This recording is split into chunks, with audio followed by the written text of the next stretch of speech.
If I only want to have one lens in my bag, what that would be?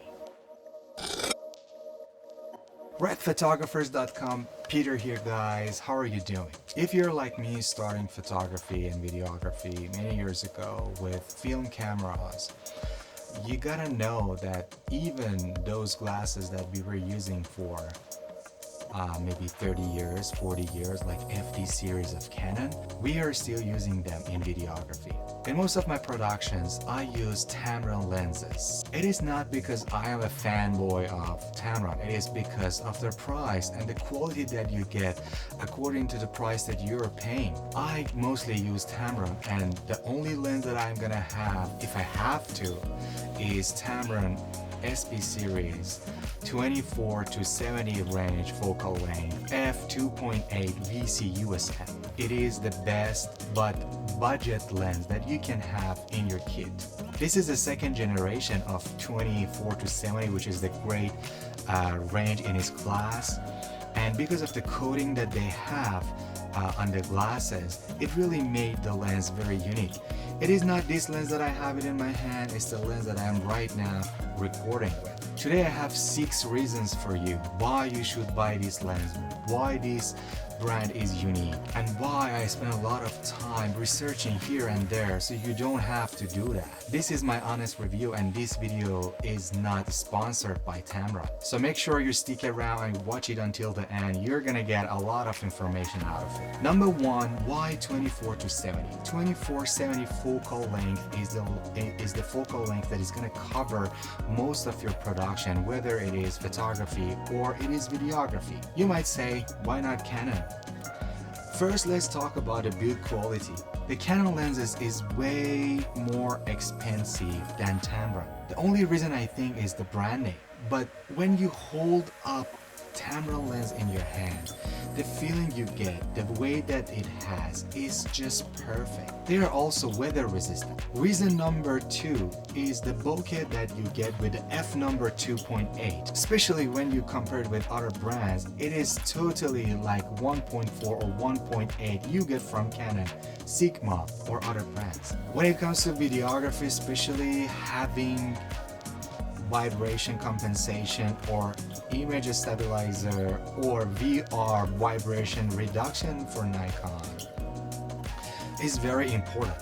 Whatever lens you want to get when it comes to videography, even if you're using some sort of gimbals or Steadicam, having VR is very important. And it is different from Canon. No other brand can beat VC of Tamron because it will allow you to reduce your shutter speed to 5-stop and get more light. Most of us as a photographer or videographer, we think if we buy a lens 1.4, f1.4, we are gonna get a lot of light because our aperture is wide open. That's true, but think about getting more light with your shutter speed. Oh, you might say, okay, what about a motion blur effect? What if my subject moves around? That is true, but you need to think about photography and videography. When you buy any kind of tool, you need to think about art aspect of your work or production that you are doing. Having motion blur effect is not a bad thing, to the point that it's gonna ruin the concept and the story that you want to tell through your videography or photography. And whatever lens I want to buy, I get it with vibration compensation or VR vibration reduction because my camera doesn't have stabilized sensor. Reason number 4 is USM, which is ultrasonic motor, which is very silent when you want to focus.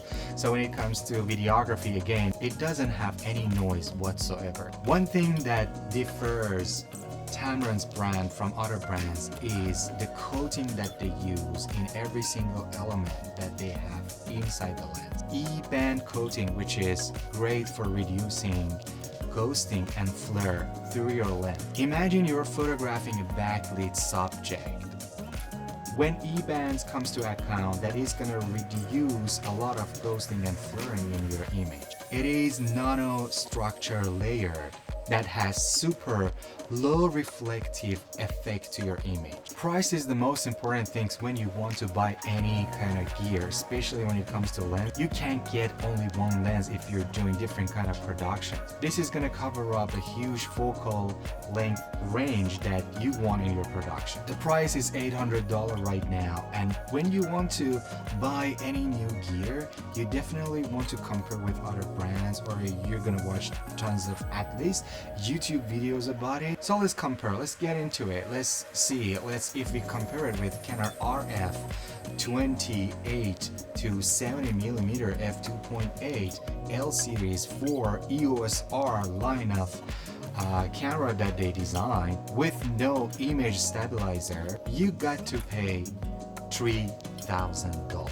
Let's talk about Canon EF 24 to 70 f2.8 L Mark II with no image stabilizer. Again, $1,700. Let's talk about Sigma Art Series 24 to 70 f2.8 full frame with image stabilizer, which is $1,400. Just a quick tip for you guys: if you want to get this lens doesn't have internal zoom, meaning when you want to zoom, the camera front element is going to extend from the body of your lens. This might concern you when you're using any kind of gimbal. Another thing is about the weight of this lens, because it's made of super quality materials.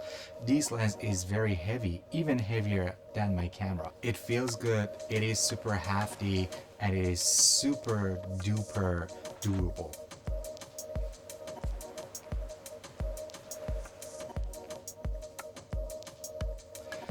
Let me know what you think. Do you own one of these Tamron lenses? Do you like it if you own? And what are your other options if you plan to buy any kind of lenses? Don't forget to subscribe to my channel. Let me know what you're thinking about my videos. Don't forget, I upload video almost every day on YouTube. If you are into free learning, don't forget to subscribe to our channel. Thanks. See you next time.